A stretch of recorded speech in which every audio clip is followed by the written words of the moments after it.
Hi, magandang araw po ulit sa inyong lahat. Ako po ay nagbabalik para sa ating second reading of the day today. Ano po kaya ang makikita natin sa second reading of the day?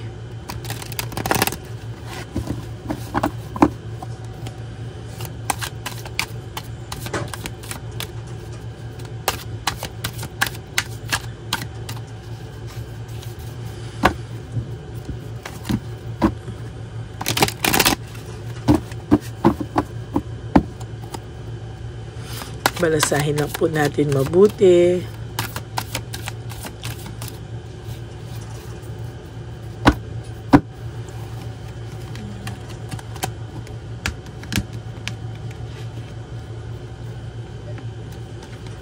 One, two, three, four, 5, 6, 7, 8, 9, and 10.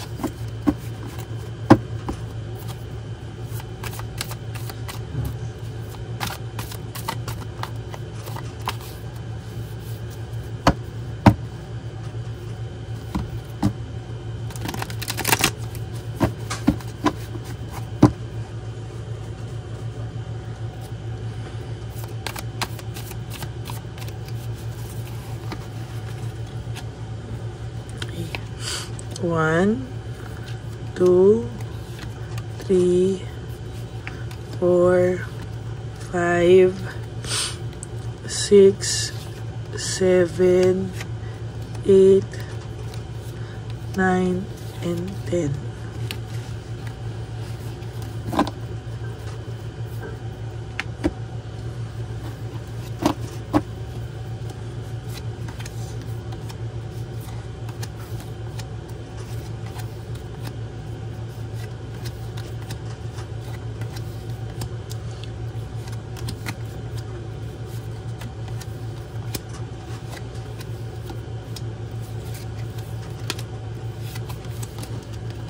Tingnan po natin kung ano po ang makikita natin sa ating second reading of the day.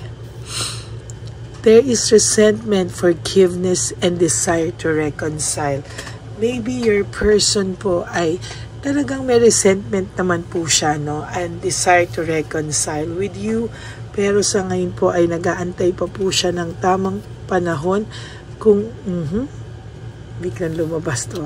Kung paano po at ano po ang gagawin niya para po siya ay makahingi ng tawad sa iyo. There is the Tower, no, in reverse. May pong sudden shock siyang naramdaman or meron po ditong nangyari na pagbagsak, no, and financial struggles. Isuko na po ito sa kanyang buhay sa ngayon, ano, and somehow nare-realize niya po na parang hindi tama yung takbo po ng buhay niya sa ngayon, ano. Sa nakikita niya rin po dito, magulong-magulo din po ang buhay niya sa ngayon actually, no. Financial loss po, grabe po ang financial loss niya simula po nang mawala po siya sa iyo. Grabe po ang pagbagsak niya, no. Pati po ito, lack of resources, very unstable. Nagsumabog po ang financials talaga niya, ang finances niya. Simula po nang nawala ka sa buhay niya, nagkaletse-letse na po ang buhay niya. Gusto na po niyang iwanan, pakiramdam ko dito sa third party niyo, no? Pero yung third party po niyo ayaw sumuko, no?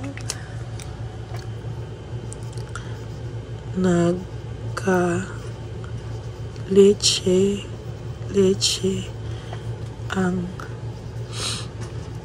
takbo ng buhay niya nung wala ka.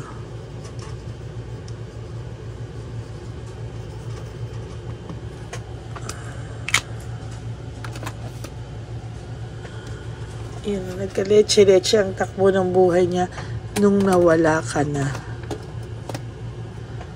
No? Talagang bagsak po siya, Dati po kasi kahit papano maayos po ang takbo ng buhay nyo. Kahit simple lang, no? Pero talagang yung takbo po ng buhay nyo ay maayos. Pero ngayon po hindi oh. There is error of judgment. Nagkamali po siya ng desisyon. Nagkamali po siya ng pagtingin sa sitwasyon na to. And somehow hindi niya po alam kung ano po yung kanyang gagawin, no? There is unresolved issues and emotional baggage.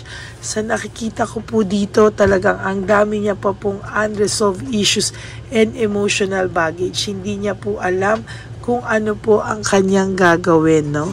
Simula po na nagkahiwalay kayo, loss and separation, simula po kayo ay nagkahiwalay, sinasabi ko po sa iyo, ang dami na po niyang unresolved issues dahil wala na po siyang suportang nakukuha.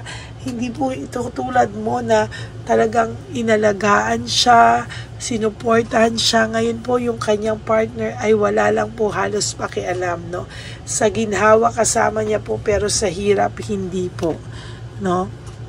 There is this distraction and lack of rewards, no? Sa nakikita ko po dito, talagang wala po siyang blessings na nakukuha. Talagang panay distraction po. Financial loss, unstable, lack of resources, lack of rewards, and distraction. Talaga pong sabi ko po sa inyo, nagkaleche-leche ang takbo ng buhay niya nung nawala ka po sa person niya, sa person na ito. Pero po sa nakikita ko, ayaw niya pong ipaalam sa iyo yan, no? Talagang mataas pa rin po ang ere nitong taong to, no? Takot po siya sa fear of judgment, ano? Takot po siyang mahusgahan siya, takot po siyang for judgment, fear of judgment, natatakot po siyang mahusgahan daw siya at talagang lumabas na nagkamali siya, no? Sabi po sa inyo, mataas pa rin po ang ego nito. There's heartbreak, suffering, and grief. Sa totoo lang po, ang person nyo po ngayon talaga ay nasasaktan po siya sa mga nangyayari sa kanya, pero ayaw niya pong ipaalam sa iyo. Ayaw niya pong magmukha siyang kawawa. There's unresolved issues here and emotional baggage. Again po, unresolved issues and emotional baggage. Sinasabi ko po talaga sa inyo, confirm na nung wala ka po talaga sa buhay nito, leche-leche na po talaga ang takbo ng buhay nito, no? There is this lack of balance, ano?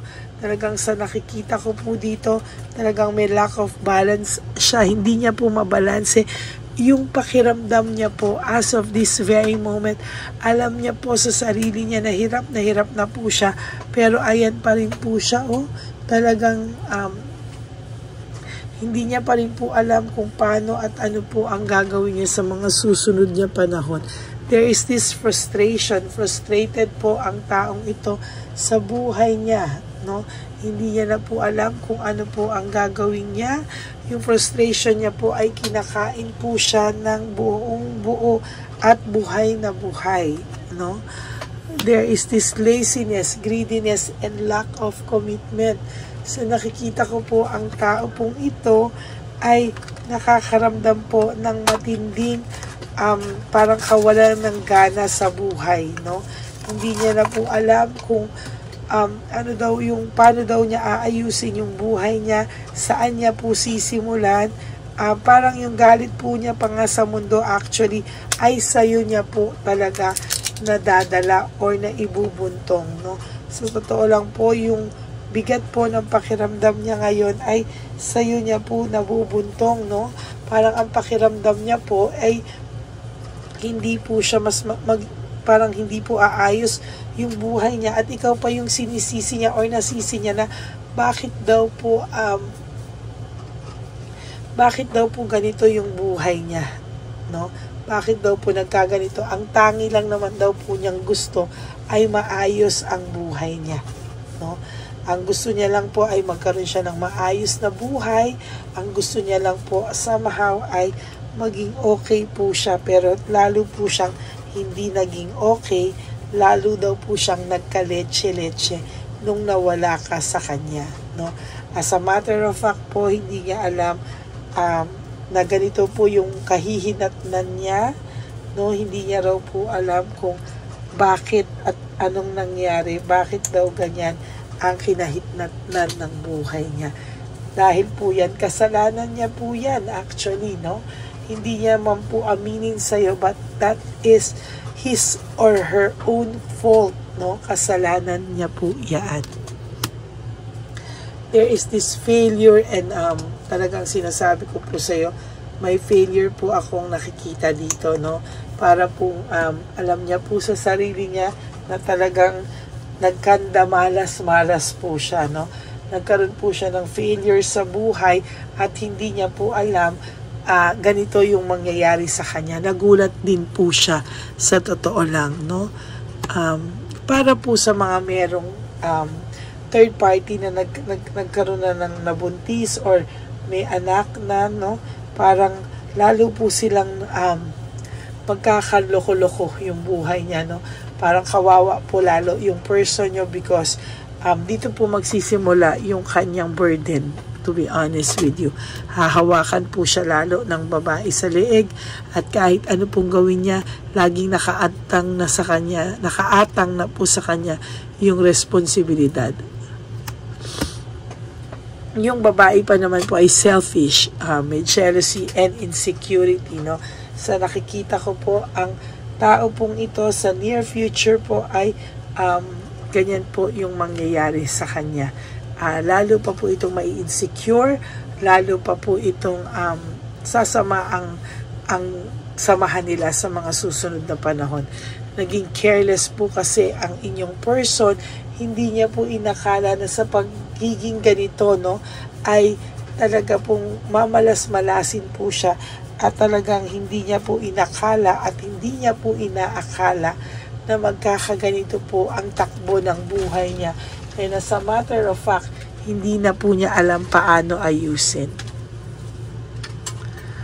Out of touch, trickery, kahit po hindi kayo nag-uusap, naiisip ka po ng person mo ngayon. Sa totoo lang po, naiisip ka niya at naiisip niya po yung masasayang samahan na samahan nyo at talaga pong sa nakikita ko ay namimiss ka rin po ng taong to. There's longingness and there's longingness po sa'yo, no? Sa samahang meron kayo. Yung samahan po niya ngayon ay lack of commitment. There is lack of commitment, meaning hindi po ito maayos, no? Wala pong commitment na talagang sasabihin ko sa inyo na commitment at committed sila sa isa't isa.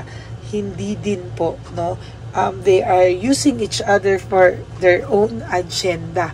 Pareho po silang may own agenda at sa nakikita ko po, hindi din po maganda ang takbo ng samahan nila. Sabi niya nga po, it is dark without you, no? Pero hinuhold niya lang po yung true feelings niya sa inyo kasi sa totoo lang po, hirap na rin po siya. Ayan nga, ang sabi, no? I can't take it anymore, no?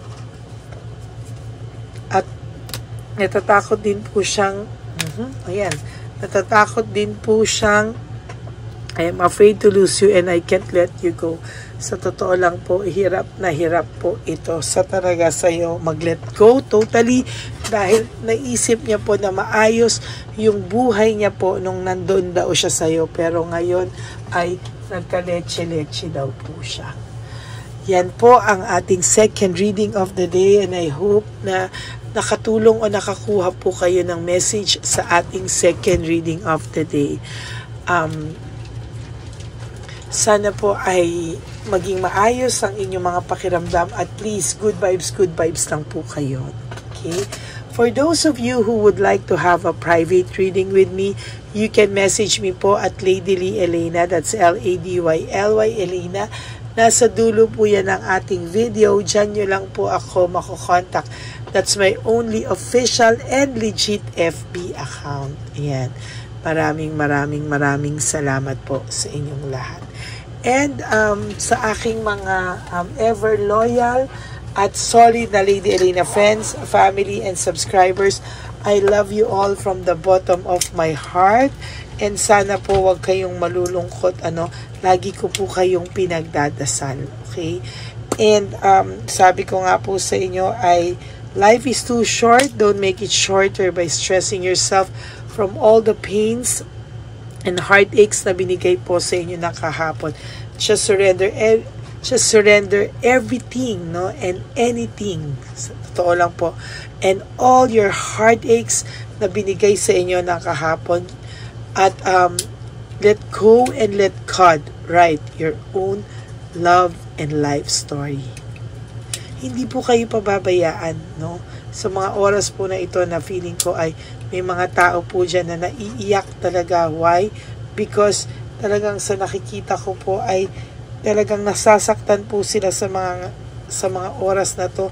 Just surrender everything, no? I-let go nyo na lang po talaga yan. At sinasabi ko po sa inyo na si Papa Jesus, hindi niya po kayo pababayaan. He will never ever let you down, no? Nangyayari po yan dahil everything happens for a reason. May reason po yan bakit nangyayari yan sa inyo. Kaya wag po kayong malungkot and everything will fall into places. Okay? Right place po sa buhay nyo. Maraming salamat po sa inyo and sana po ay no skipping of ads. Tulong nyo na po yan sa ating channel and I hope po na makatulong po itong videos ko sa inyo sa araw-araw. God bless you all and sana po ay mag-ingat kayo ngayong araw na to. For those of you po who would like to give me a super thanks for this video, I would really love and appreciate that po dahil po nalalapit na po ang ating One Love a Day and sana po ay mapanood nyo rin po yan sa September 14 na magbibigay po tayo sa lahat ng elderly natin na makikita. Street elderly po ito at rain or shine, tutuloy po ako kahit may bagyo. Maghahanap po ako sa kalye, no? Lalo na po, dun ko po lalong makikita kung sino po yung mga kawawang matanda na kahit po bumabagyo ay nagtatrabaho pa rin sa labas. And dun po sa mga taong ibibigay sa atin ni Lord na ililid niya tayo kung sino rin yung mga ibang taong nangangailangan. Maraming salamat po sa inyong lahat and God bless you all at sana po ay mas maging masaya pa po kayo sa mga susunod na panahon. God bless you all and I will all see you again on my next reading. Marami pong salamat. Sana po ay mapanood niyo po yung first reading kanina. Nagkamali po ako na iba na naman po yung upload ko. Pasensya na po dahil masama yung pakiramdam ko. Pero nilagyan ko na po ng yung tama po, nilagyan ko na po na ito po yung reading, first reading today. Yan. Thank you po at maraming salamat po. Bye po.